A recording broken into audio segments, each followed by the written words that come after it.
O Senhor esteja convosco. Ele está no meio de nós. Proclamação do Evangelho de Jesus Cristo, segundo João.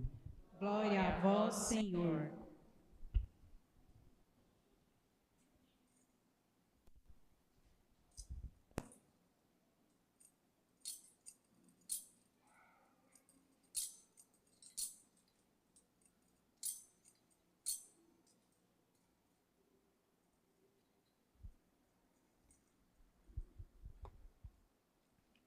Naquele tempo, Jesus chegou a uma cidade da Samaria chamada Sicar, perto do terreno que Jacó tinha dado a seu filho José. Era aí que ficava o poço de Jacó. Cansado da viagem, Jesus sentou-se junto ao poço. Era por volta do meio-dia. Chegou a mulher da Samaria para tirar água. Jesus lhe disse: "Dá-me de beber." Os discípulos tinham ido à cidade para comprar alimentos. A mulher samaritana disse então a Jesus: "Como é que tu, sendo judeu, pedes de beber a mim, que sou a mulher samaritana?" De fato, os judeus não se dão com os samaritanos. Respondeu-lhe Jesus: "Se tu conhecesses o dom de Deus, e quem é que te pede, dá-me de beber, tu mesma lhe pedirias, e ele te daria água viva." A mulher disse a Jesus: "Senhor, nem sequer tens balde e o poço é fundo. De onde vais tirar a água viva? Por acaso és maior que nosso pai Jacó, que nos deu o poço e que dele bebeu, como também seus filhos e seus animais?" Respondeu Jesus: "Todo aquele que bebe desta água terá sede de novo. Mas quem beber da água que eu lhe darei, este nunca mais terá sede. E a água que eu lhe der se tornará nele uma fonte de água que jorra para a vida eterna." A mulher disse a Jesus: "Senhor, dá-me dessa água, para que eu não tenha mais sede, nem tenha de vir aqui para tirá-la." Disse-lhe Jesus: "Vai chamar teu marido e volta aqui." A mulher respondeu: "Eu não tenho marido." Jesus disse: "Disseste bem que não tens marido, pois tiveste 5 maridos, e o que tens agora não é o teu marido. Nisso falaste a verdade." A mulher disse a Jesus: "Senhor, vejo que és um profeta. Os nossos pais adoraram neste monte, mas vós dizeis que em Jerusalém é que se deve adorar." Disse-lhe Jesus: "Acredita-me, mulher, está chegando a hora em que nem neste monte, nem em Jerusalém adorareis o Pai. Vós adorais o que não conheceis, nós adoramos o que conhecemos, pois a salvação vem dos judeus. Mas está chegando a hora, e é agora, em que os verdadeiros adoradores adorarão o Pai em espírito e verdade. De fato, estes são os adoradores que o Pai procura. Deus é espírito, e aqueles que o adoram devem adorá-lo em espírito e verdade." A mulher disse a Jesus: "Sei que o Messias, que se chama Cristo, vai chegar.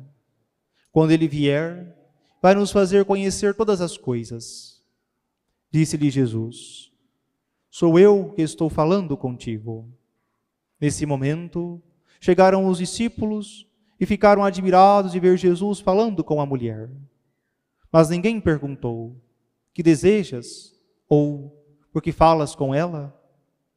Então a mulher deixou o seu cântaro e foi à cidade, dizendo ao povo: "Vim de ver um homem que me disse tudo o que eu fiz. Será que não é ele o Cristo?" O povo saiu da cidade e foi ao encontro de Jesus. Enquanto isso, os discípulos insistiam com Jesus, dizendo: "Mestre, come." Jesus, porém, disse-lhes: "Eu tenho um alimento para comer que vós não conheceis." Os discípulos comentavam entre si: "Será que alguém trouxe alguma coisa para ele comer?" Disse-lhes Jesus: O meu alimento é fazer a vontade daquele que me enviou e realizar a sua obra. Não dizeis vós, ainda 4 meses e aí vem a colheita. Pois eu vos digo, levantai os olhos e vede os campos.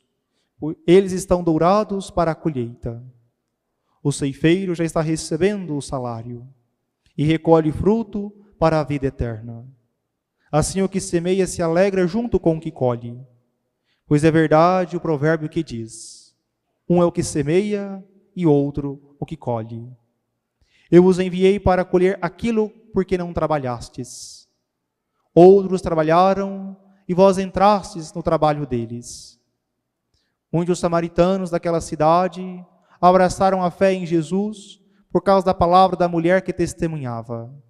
Ele me disse tudo o que eu fiz. Por isso os samaritanos vieram ao encontro de Jesus e pediram que permanecesse com eles. Jesus permaneceu aí 2 dias. E muitos outros creram por causa da sua palavra. E disseram à mulher, já não cremos por causa das tuas palavras, pois nós mesmos ouvimos e sabemos que este é verdadeiramente o Salvador do mundo. Palavra da salvação. Glória a vós, Senhor.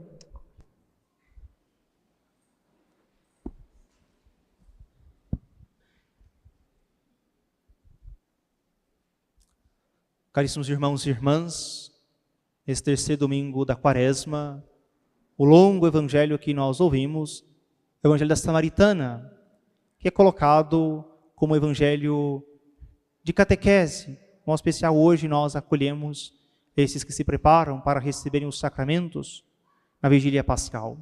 E nós nos encontramos no evangelho de João, no capítulo 4. Precisamente, nós temos no capítulo 4 de João, o evangelho da Samaritana. Mas nós, olhando de modo precedente, encontramos Jesus, que está nas bodas de Caná, que tem uma semana intensa de atividade na Judéia, portanto, no sul de Israel. E agora ele está subindo para a Galileia, para ir até a sua cidade chamada Nazaré, no norte de Israel. E nessa viagem do sul para o norte, precisa passar num território chamado Samaria, que é uma terra de um povo que não pertence ao povo de Israel. Portanto, há uma rivalidade entre os samaritanos e os judeus, como bem expressou o texto. E nisso, nessa geografia, tem algo interessante para a nossa reflexão de fé. A viagem de Jesus, ele para na Samaria. O texto diz, Jesus, cansado da viagem, para a beira de um poço. Nisso, nós reconhecemos em tudo, Jesus quis participar da nossa vida. Nas amizades, nas alegrias, nos cansaços, nos sofrimentos.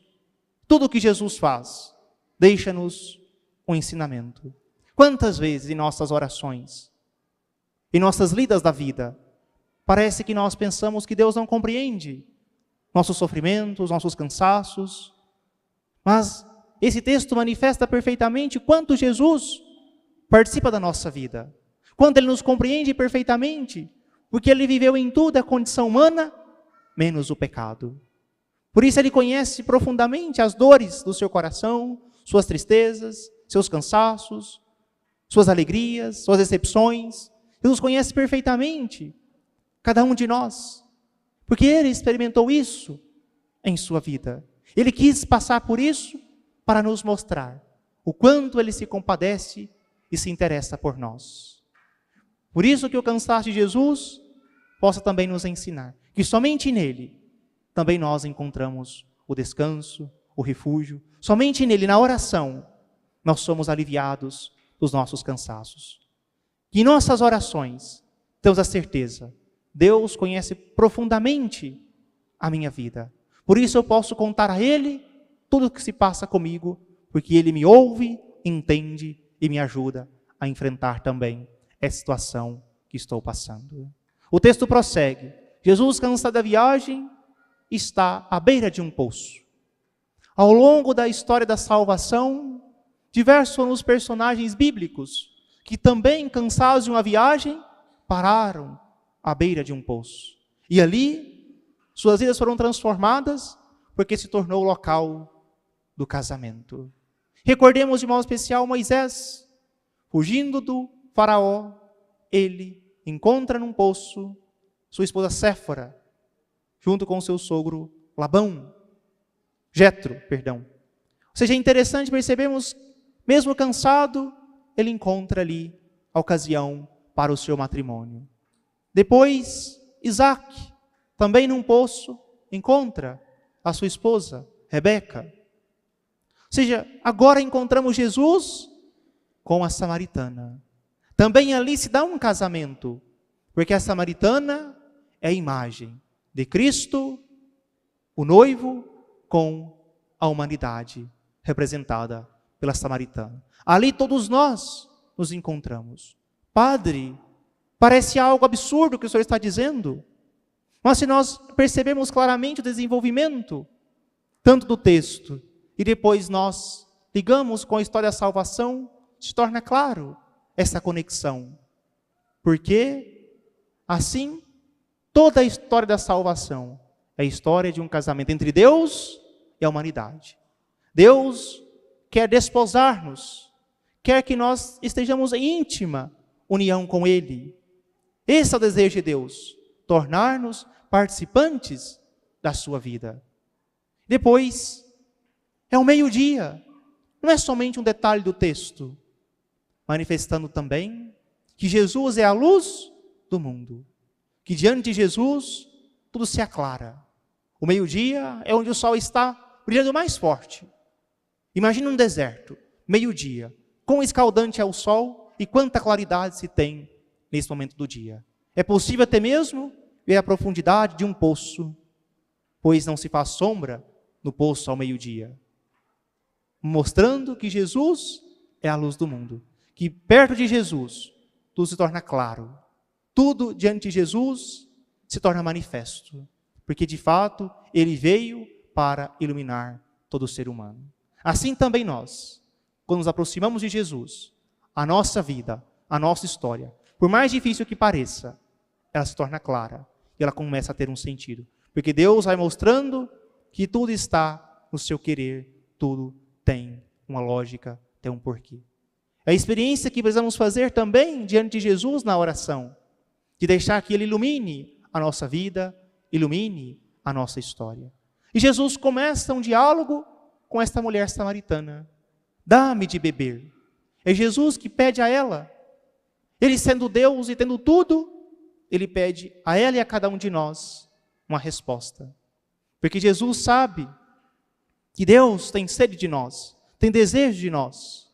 E nós ainda mais precisamos ter essa sede de Deus, esse desejo de Deus. A igreja nos ensina que todo ser humano tem em seu coração o desejo de Deus, a sede de felicidade. E muitas pessoas, muitas vezes compreendem que essa felicidade está ligada aos bens materiais, ao bem-estar, às comodidades, às circunstâncias. Muitas pessoas procuram saciar essa sede de felicidade, mas muitas vezes querem encontrar nisso as coisas deste mundo. Quando eu tiver tal coisa, eu serei feliz. Quando tal coisa em minha vida estiver organizada, eu serei feliz. Quando tiver toda a coleção das panelas tal, eu serei feliz. Quando tiver todas as roupas da marca tal, eu serei uma mulher realizada. Quando tiver o carro tal, eu me tornarei feliz. Quando a minha casa tiver tal decoração, eu serei feliz. Muitas vezes nós vamos colocando os bens deste mundo como critério de felicidade. E nós esquecemos de algo fundamental, que a felicidade está em encontrar o amor de Jesus. Somente nele, no seu amor, tendo Jesus em nossa vida, é que somos plenamente felizes. Aí nós entenderemos que os bens são passageiros, são efêmeros, e a felicidade que Deus nos promete é perene, é para sempre. Não troquemos a felicidade eterna, a felicidade de estar com Jesus, por algo passageiro. E não sejamos aqueles que queira que a felicidade esteja condicionada ao bem-estar. Quando eu viajar todos os anos, serei feliz. Quando tal coisa acontecer, serei feliz. nós nunca seremos capazes de nos saciar plenamente com os bens materiais. Isso é materialismo, onde eu coloco e deposito todas as minhas confianças nisto ou naquilo. E à medida que eu procuro responder somente a Deus, desse modo eu nunca me encontrarei. Mas quando eu entendo que a felicidade está em servir a Deus, em amá-lo de todo o coração, aí sim a minha vida começa a mudar. Aí o diálogo de Jesus com a samaritana também faz sentido em nossa vida. Se tu conhecesses o dom de Deus, és tu que lhe pedirias, dá-me de beber, dá-me desta água viva. O que é a água viva? É a graça de Deus. É a presença constante de Jesus em nossa vida. É Ele participar inteiramente da sua história. Não somente de alguns momentos, de alguns aspectos, mas de todos os momentos você poder contar com Jesus. É a graça de Deus atuando na sua vida, na sua história. E quando nós nos encontramos com Jesus, essa graça de Deus começa a fluir em nós, que é a ação do Espírito Santo. E quando o Espírito Santo entra em nossa vida, essa água viva começa a fluir. Nós fazemos a experiência também da samaritana. Jesus diz a ela: vá chamar o teu marido. Ela diz: eu não tenho. Jesus repete a ela: disseste bem, pois tiveste 5, e o que tens agora também não é teu. Portanto, ela tem 6 maridos. Ou seja, ela buscou de modo incessante saciar uma carência, uma afetividade, de modo errado. De marido em marido, ela estava buscando preencher algo em seu coração. Mas não estava plenamente feliz, plenamente realizada. Aí entra Jesus. Verdadeiramente Ele faz com que ela possa ser desposada. É o 7º, a perfeição. Ela encontrou o amor de sua vida. Jesus, nosso Salvador. Ela encontrou alguém que, ela diz, verdadeiramente eu encontrei alguém que disse tudo que eu fiz. Um profeta. E anuncia para toda a cidade e todos vêm ao encontro de Jesus. Isso nos ensina algo fundamental em nossa vida. Quantas vezes nós também agimos como a samaritana? De modo espiritual, nós nos prostituímos procurando respostas fora de Jesus. Nós muitas vezes queremos que os bens materiais, que aquela igreja evangélica, que o centro espírita, que a Umbanda, que o candomblé, que a leitura de mãos, que o tarô, que o horóscopo, me dê respostas. Mas isso não sacia o meu coração. Isso não dá respostas que eu preciso. Ou seja, nós muitas vezes buscamos essa felicidade de modo errado. Por isso precisamos fazer a experiência da samaritana. Encontrar o único amor de nossa vida, que é Jesus, o nosso Salvador. Ele nos mostra verdadeiramente quem nós somos. Qual o sentido da nossa vida? Por que estamos neste mundo? Ele nos mostra verdadeiramente qual é o propósito da nossa vida. Porque no fundo é esta a resposta que precisamos responder sempre a nós e a Deus. Qual é o sentido da minha vida neste mundo? Por que eu sofro tanto? Por que eu tenho tantas dificuldades? Por que tantas coisas ruins me acontecem? Única resposta possível nós encontramos em Deus. É Jesus que vem como esposo desposar a minha alma e a sua alma para nos unirmos perfeitamente a Ele e assim termos uma vida transformada. A felicidade está em ter Jesus ao nosso lado. Somente Ele sacia em nós esse desejo. Por isso, o poço se torna o local do matrimônio entre Deus e a humanidade, onde nós deixamos de lado todas as carências e nós nos encontramos com o único amor verdadeiro, que é Jesus. Estamos dispostos a isso? Deve ser a resposta que precisamos dar a Deus.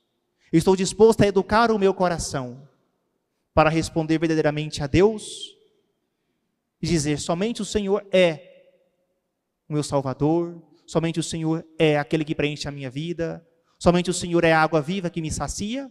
Ou eu vou continuar buscando em cisternas furadas, Ou continuarei buscando no materialismo, no prazer, no poder, na vanglória?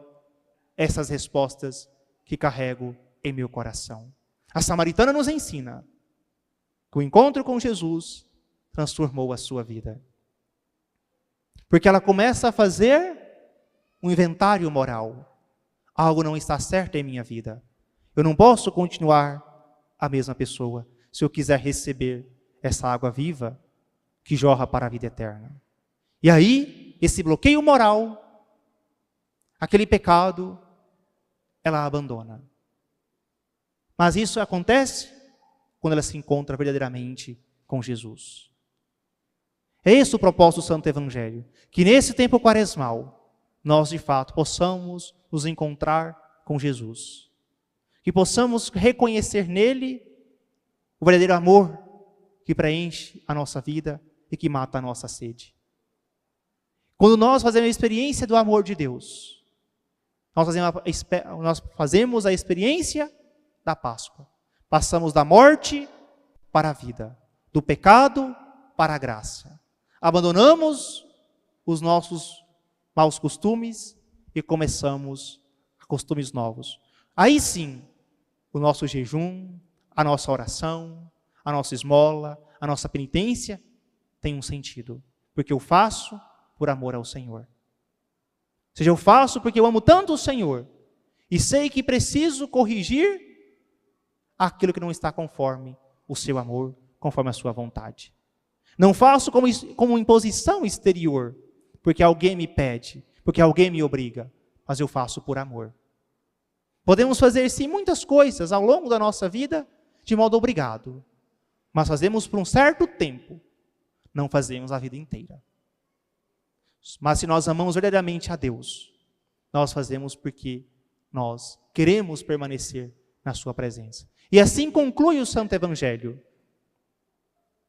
O povo daquela cidade chamada Sicar vem ao encontro de Jesus.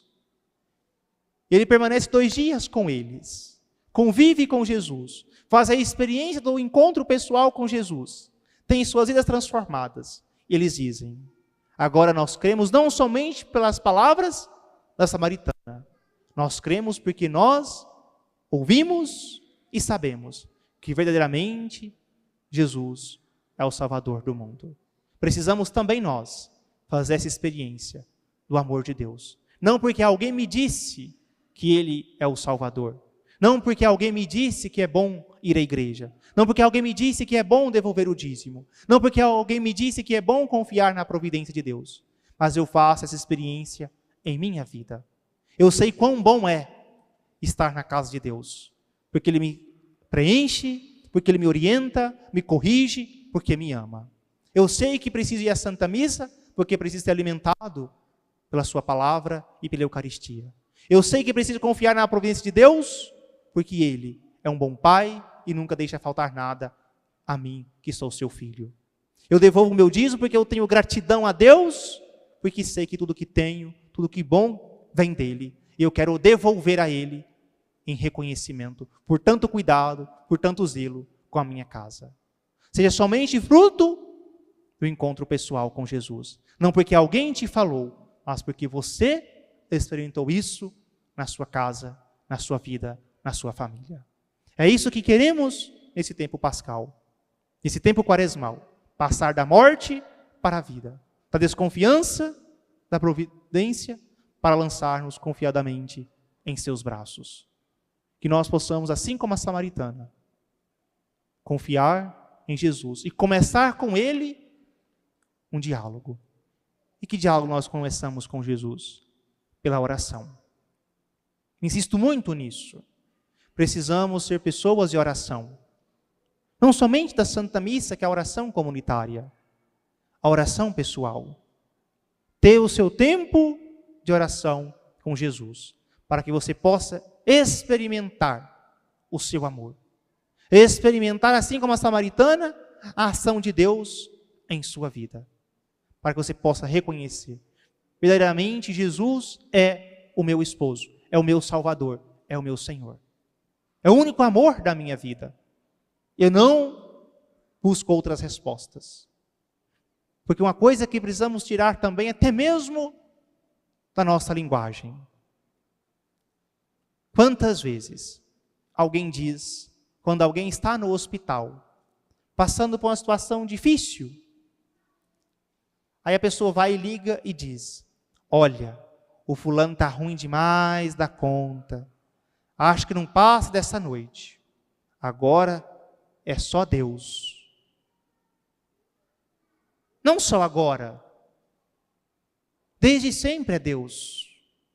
Parece que nós colocamos Deus como a última opção, a última condição em nossa vida. Precisamos tirar Deus do último lugar e colocá-lo no seu devido lugar, que é o primeiro em tudo. Ou seja, até mesmo na linguagem precisamos nos corrigir. Precisamos de fato entender que Jesus é o centro da nossa vida. Isso é fruto de uma experiência profunda de oração, de experimentar Ele verdadeiramente em nossa vida, em nossa história. Que a Samaritana nos ensine a isso, que Ele é a luz, que Ele veio para desposar a nossa alma e que Ele quer matar a nossa sede. E que nós deixemos de buscar nos bens materiais, nas coisas deste mundo, essa felicidade, mas que encontremos nele a perfeita alegria, a perfeita felicidade. Louvado seja nosso Senhor Jesus Cristo.